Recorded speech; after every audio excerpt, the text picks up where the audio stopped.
예쁘고 멋있고 귀여워서 특별할까요? 그것도 맞아요. 여러분들 너무나도 귀엽고 예쁘고 멋있지만, 멋있지만 무엇보다도 여러분을 예수님께서 너무너무 사랑하시기 때문에 여러분들이 더욱더 특별하다라고 하는 거예요. 예수님은요, 우리 어린이들을 사랑하세요. 예수님이 여러분들을 어떻게 여기신다고요? 별로 안 좋은가 봐요. 예수님이 어떻게 여기신다고요? 별빛드림 친구들만. 예수님이 여러분들을 어떤 마음으로 바라보시고 안아주실까? 사랑의 마음으로, 그렇죠? 예수님은 여러분들을 사랑하세요. 그래서 어린이들이 예수님께로 나오는 것을 예수님께서는 막지 않으셨어요. 그리고 오히려 이러한 말씀을 해주셨습니다. 오늘 우리가 함께 읽은 말씀인데 앞에 화면 보고 우리 큰 목소리로 함께 읽을게요. 함께 읽을 수 있겠죠? 우리 가장 큰 어린이가 제일 잘하는 것 같은데 다시 한번 우리 할 수 있겠죠? 네, 우리 한 목소리로 읽겠습니다. 시작. 누구든지 하나님의 나라를 어린아이와 같이 받들지 않는 자는 결단코 그곳에 들어가지 못하리라 하시고, 할렐루야. 예수님은 하나님 나라를 어린아이와 같이 받아들인 사람만 들어갈 수 있다라고 이야기하셨습니다. 하늘나라의 주인공, 하나님 나라의 주인공이 누구라고요? 어린아이라는 거예요. 하나님 나라의 주인공은 바로 여러분들입니다. 얼마나 특별한가요? 예수님은 어린이들을 안아주시고 그래서 또 축복해 주셨다라고 성경은 기록하고 있습니다. 옆에 있는 어린이들 얼굴 바라보면서 이렇게 한번 인사했으면 좋겠습니다. 어린아이와 같은 당신이 하나님 나라의 주인공입니다.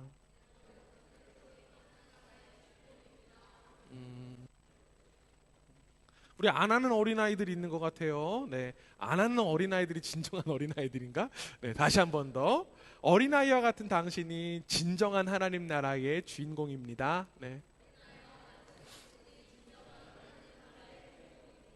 네, 감사합니다. 그런데 여러분, 이 지금 어린아이와 같다라고 하는 이 표현에 대해서 사람들이 많이들 오해하고 있는 부분들이 있어요.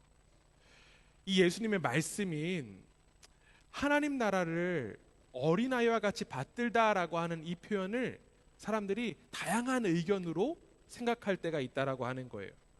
대부분의 사람들은 어떻게 생각하냐면요, 어린아이들의 특성 중에 하나인 뭐가 있을까요? 그렇죠, 순수함, 또 천진무구함을 가지고 있어야 천국에 갈 수 있다라고 생각하는 사람들이 굉장히 많습니다. 그런데 여러분, 이 어린아이들의 순수함과 순진무구함 갖는 사람들만 천국 간다라고 하면 여기 시커먼 사람들 천국 갈 수 있어요, 없어요? 없어요. 그렇기 때문에 이 이야기는 조금 더 생각해 볼 필요가 있을 것 같아요. 우리 시커먼 어른들이 저기 별빛드림 친구들처럼 순수하게 돌아가서 정말 단순하게 믿음을 가져야하고 하는 그러한 이야기들을 많이 하곤 하는데, 사실 그 부분은 우리가 한번 생각해 볼 필요가 있다라고 하는 거예요. 왜냐하면 어른들이 어린아이처럼 되돌아가는 일이 쉬울까요, 어려울까요? 어려워요. 마음의 때가 가득하기 때문에 어렵다라는 거죠. 그렇기 때문에, 왜냐하면 어른들이 어쩔 수 없었어요. 이 험한 세상을 살아가다 보니까 어떻습니까? 그쵸? 나도 모르는 마음의 그림자가 자꾸 생기잖아요. 그쵸? 자꾸 때가 묻어요. 그렇기 때문에 어린아이로 다시 돌아가는 일은 쉽지 않습니다.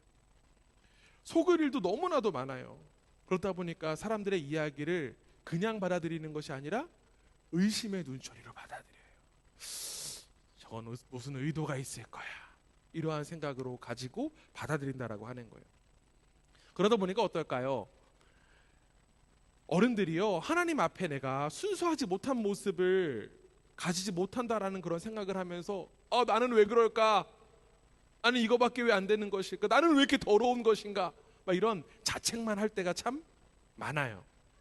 그래서 저 어린아이들을 때로는 부러워하기도 합니다. 그런데 여러분, 오늘 성경의 본문을 자세히 보면요, 우리가 이 본문을 생각하는 것과 원래의 의미가 조금 다르다라고 하는 사실을 확인해 볼 수 있어요. 즉, 어린아이와 같아야 한다라고 하는 것이 단순히 순수한 믿음을 가져야 한다는 의미가 아닐 수도 있다라고 하는 거예요. 도대체 여기서 지금 이야기하고 있는 어린아이와 같은 믿음을 가진다라고 하는 것은 어떠한 의미가 될까요? 그 의미를 정확하게 알려면요, 우리는 성경을 이 한 부분만 보는 것이 아니라 성경의 맥락과 흐름을 살펴봐야 돼요. 이 성경의 앞의 이야기도 살펴보아야 되고요, 뒤의 이야기도 살펴보아야 한다라고 하는 거예요. 오늘 우리가 함께 읽은 이 마가복음, 아까 준현이가 10장 이렇게 읽었는데 마가복음 9장에 보면 예수님과 제자들의 이야기가 나와요. 예수님은요, 제자들을 향해서 자신이 죽을 것이고 부활할 것이다 라고 하는 이야기를 해주셨어요. 그런데 제자들은 그 이야기를 알아들었을까요? 못 알아들었을까요? 못 알아들었어요. 그 이야기를 알아듣지 못하고 오히려 제자들은 이런 이야기를 합니다. 누가 더 큰 자인가? 제자들 가운데 누가 더 큰 사람인가 라고 하는 이야기를 하면서 서로 싸우기까지 해요.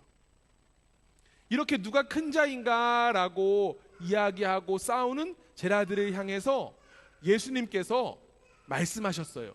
어떻게 말씀하셨는지 마가복음 9장 35절에 나와 있습니다. 우리 함께 한번 읽어볼게요. 함께 읽습니다. 시작. 12 제자를 불러서 이르시되 누구든지 첫째가 되고자 하면 뭇사람의 끝이 되며 뭇사람을 섬기는 자가 되어야 하리라 하시고, 예수님께서 뭐라고 말씀하셨나요? 하나님 나라에서 큰 자가 되고자 하면 반드시 어떻게 된다고요? 낮아져야 된다고요. 낮아지고 섬기는 자가 되어야 된다라고 예수님께서는 말씀하셨어요. 그리고 예수님은요, 갑자기 어린아이를 한 명 딱 데리고 오셔서 어린아이를 안으시고 제자들에게 이러한 말씀을 하셨어요. 이어지는 37절에 이렇게 되어 있습니다. 우리 함께 읽습니다. 시작. 누구든지 내 이름으로 이런 어린아이 하나를 영접하면 곧 나를 영접함이요, 누구든지 나를 영접하면 나를 영접함이 아니요 나를 보내신 이를 영접함이니라. 아멘. 어린아이를 잘 대하는 것이 예수님을 잘 믿는 거라는 이야기예요. 어린아이를 잘 대해야지 예수님을 잘 믿는 거다라고 이야기할 수 있어요. 여러분, 어린아이를 잘 대하는 것이 예수님 잘 믿는 거래요. 그러면 정말 어린아이들을 잘 대해야 될까요? 잘 못 대할 것 같은데. 네. 어린아이들은 자신감을 좀 가지세요. 예수님께서 여러분들 잘 대하라고 했으니까. 네. 우리 부모님들, 우리 어린아이들을 잘 대해주시기를 부탁드립니다. 우리 교우들, 우리 어린아이들을 잘 대해주시길 바랍니다. 그런데 여러분, 예수님께서 말씀하신 이 어린아이를 잘 대하는 것은요, 단지 착하고 친절하게만 대하라는 그런 의미가 아니었어요. 그렇다면 여기에 나온 어린아이를 영접하는 것, 어린아이를 잘 대하는 것은 무엇을 의미하는 것일까요? 여러분, 당시에는요, 어린아이들이 사회에서 가장 낮은 신분의 처우를 받았어요. 가장 낮은 사람들이라는 인정을 받았어요. 우리 지난주에도 가장 낮은 사람들이 또 이야기가 나왔었죠? 여인들도 그랬잖아요. 여인들도 그 당시에는 굉장히 낮은 사람들이었어요. 그래서 사람 취급을 받지 못했어요. 그런데 어린아이도 마찬가지였습니다. 어린아이도요, 그 당시에 아주 낮은 그런 소외된 사람들이었어요. 그렇기 때문에 어린아이를 영접해야 한다라고 하는 것은 무슨 의미가 될까요? 그렇죠.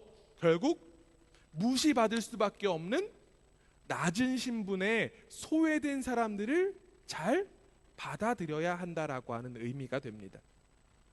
예수님께서는요, 마태복음 25장 40절에서 이러한 말씀도 하셨거든요. 우리 함께 한번 읽어보겠습니다. 우리 어린이 친구들 함께 읽습니다. 시작.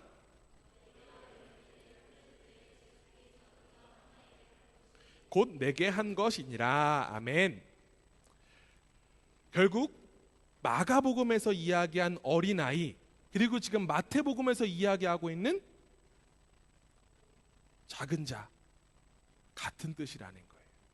어린아이와 작은 자가 같은 의미로 사용됩니다.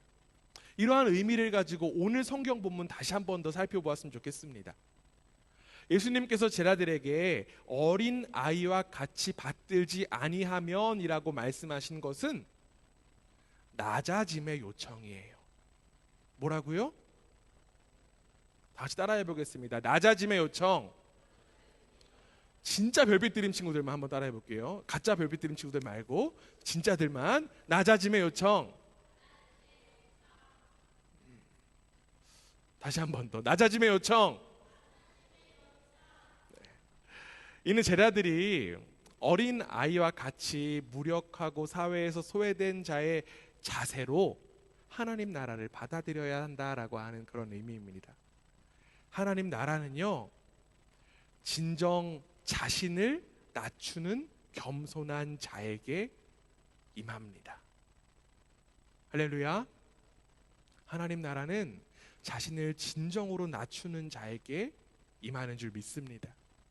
하나님 나라는 낮고 천한 자로 자신을 낮추는 그런 위치에서 하나님 나라를 떠받드는 자에게 주어지는 선물이에요. 반대로 생각하면 어떻게 될 수 있을까요? 자기 자신을 중요하게 여기고 자기 자신을 높이는 사람에게는 하나님 나라가 주어지지 않는다라고 이야기할 수 있습니다. 그렇다면 여러분, 이 어린 아이와 같이 무력하고 소외된 사람의 자세로 하나님 나라를 받아들여야 한다라고 하는 것, 구체적으로 무엇을 의미할까요? 우리는 그 의미를 한 모델을 통해서 확인할 수 있습니다. 우리가 성경에 여러 모델들이 있지만 그 낮아짐의 모습을 가장 잘 나타나신 분이 계세요. 누굴까요? 누굴까요? 예수님이에요. 우리가 믿고 따르는 예수님이야말로 가장 낮고 천한 존재로 이 땅 가운데 오셨기 때문이에요. 예수님은요, 제자들에게 이러한 말씀을 하셨어요. 함께 한번 읽어보겠습니다. 시작.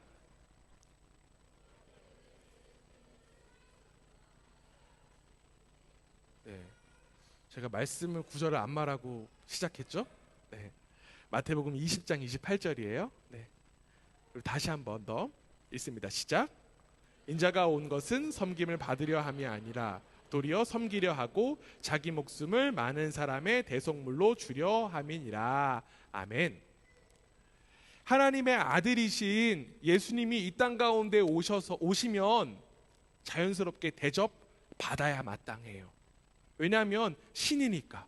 신이 이 땅 가운데 오시니까 그 신이 만든 피조물들은요, 우리는요 그 신을 잘 섬기고 모시는 것이 당연합니다.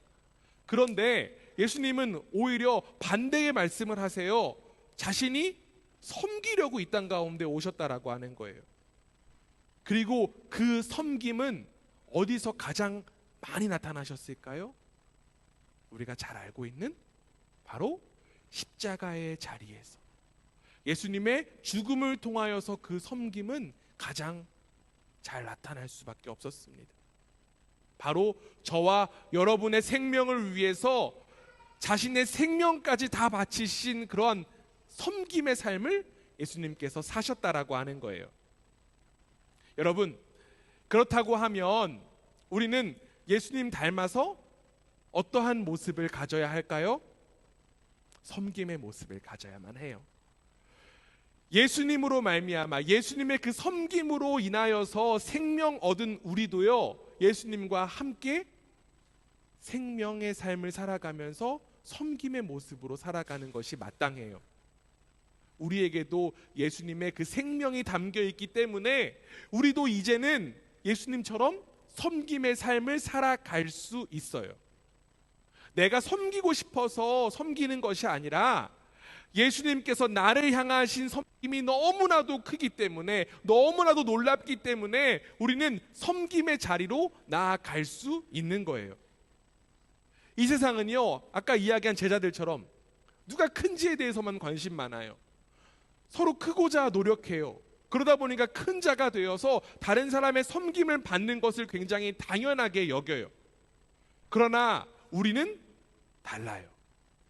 우리는 다를 수밖에 없어요. 왜냐하면 우리에게는 예수 그리스도의 그 섬김의 생명이 담겨져 있기 때문에 그렇죠. 예수님은 지금도 우리로 하여금 섬김의 자리, 낮아짐의 자리로 초청하고 계세요. 그 자리가 바로 예수님을 닮아가는 생명의 자리이기 때문에 그렇죠. 그런데 여러분, 솔직히 섬기는 일이 쉬울까요? 어려울까요? 네. 섬기고 낮아지는 일이 쉬울까요? 어려울까요? 어려워요. 목사님도 너무너무 어려워요. 때로는요, 섬기다 보면 무시당하기도 하고요, 오해를 받기도 해요. 그리고 미움을 받기도 합니다. 그런데 여러분, 그렇다고 해서 우리가 섬기는 일을 멈출 수 없습니다. 왜 그러냐면 예수님도요, 섬기러 이 땅 가운데 오셔서 고난받고 고통 받으시고 죽으셨다라고 하는 사실을 우리가 너무나도 잘 알고 있기 때문이에요. 낮고 천한 자리에서 섬기는 일이 어렵고 힘들지만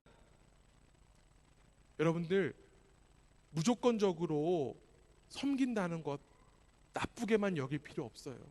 왜냐하면 우리에게 그 섬기는 일을 통하여서 축복이 허락되기 때문이 그래요.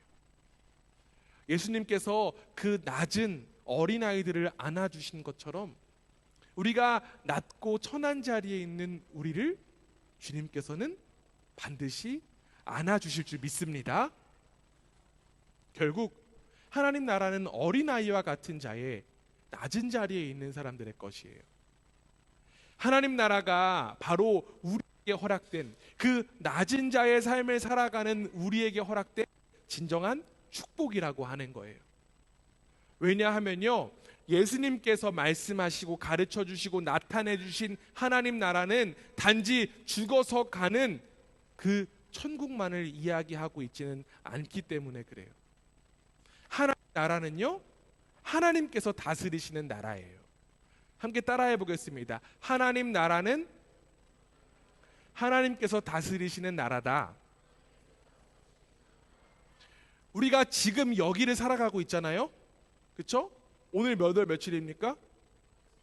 훌륭합니다. 2023년도 9월 7일 12시 35분을 지나고 있는 이 시간, 그리고 이 교회 안에서 하나님의 다스림이 온전히 임하고 우리는 하나님의 다스림을 믿는다라고 하면 지금 여기가 바로 하나님 나라인 거예요.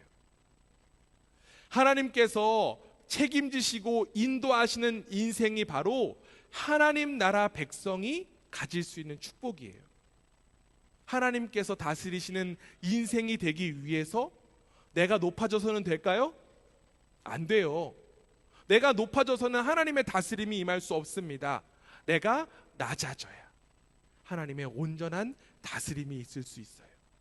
내가 하나님의 그 살아계심 앞에 엎드리고 하나님을 의지할 때 하나님의 온전한 다스림을 경험할 수 있는 거예요. 그런데 내가 불안하고 내가 두렵고 내가 걱정하고 근심하다 보니까 하나님의 다스림을 내가 느끼지 못해요. 그러다 보니까 내가 느끼기 위해서 어떡합니까? 내 이 불안을 해결하기 위해서, 이 걱정을 해결하기 위해서 어떻게 할까요? 하나님의 다스림보다는 눈에 보이는 것, 다른 것들 찾아요. 그리고 그것들을 의지해요. 그러나 우리는 나의 낮아짐을 통하여서 하나님의 위대하심만을 기대해야 해요. 그러기 위해서는요, 하나님을 향한 온전한 신뢰가 필요합니다. 무엇이 필요하다라고요? 하나님을 향한 온전한 신뢰. 그래서 미국의 윌리엄 윌리몬이라고 하는 목사님은 이런 이야기를 했어요. 앞에 화면 보고 제가 한번 읽어볼게요. 믿음은 굳은 신념이 아니라 신뢰라고 정의하는 게 가장 좋다. 부모님들이 자녀들을 향해서 가장 안타까운 마음을 가질 때가 언제냐면 자녀가 부모를 믿지 못할 때예요. 얼마나 안타까운지 모릅니다. 저희 집 이야기하는 거 아니에요. 네. 자녀를 가장 사랑하는 이 부모의 마음을 몰라줄 때 오히려 불안과 걱정에 시달려 살아가는 모습을 보면 너무나도 안타깝습니다. 부모인 나 좀 믿어주고 나 좀 잘 따라오면 되는데, 걱정하지 말라고 하면 걱정 안 해도 되는데, 요놈이 머리 좀 컸다고 지멋대로 하려고 해요. 지가 느끼고 생각한 대로 판단하고 하려고 합니다. 근데 어떻게 해줄 수가 없어요. 너무 안타까워요. 그런데 여러분, 이 안타까운 모습이 혹시 저와 여러분의 모습은 아닐까요? 나보다 나를 더 잘 아시고 나보다 나를 더 사랑하시는 하나님을 신뢰하면서 하나님의 품 안에만 있으면 되는데, 내가 높아지려고 하는 우리의 모습, 우리 속에 있지는 않을까요? 비록 세상의 기준에서는 그 낮아짐이 손해로 보일 수도 있지만, 그 낮아짐의 모습이 오히려 우리가 하나님의 다스림을 온전히 경험할 수 있는 평안한 자리임을 우리는 인정할 수 있어야 해요. 그리고 그 품 안에 머물러 있어야만 해요.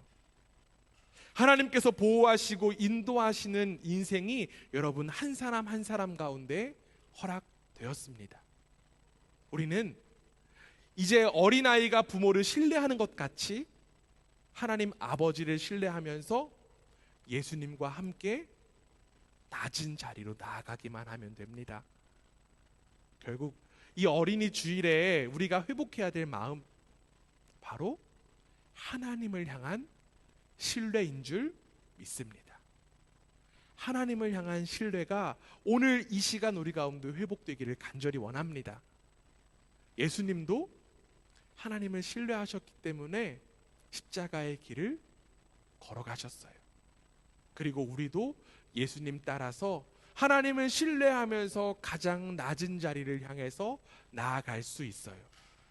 우리에게 허락된 그 낮은 자리, 섬김의 자리가 있음을 우리가 함께 바라보고 어린아이와 같이 하나님을 신뢰하며 생명의 길을 걸어가는 복된 우리 모두가 되기를 주님의 이름으로 축원합니다.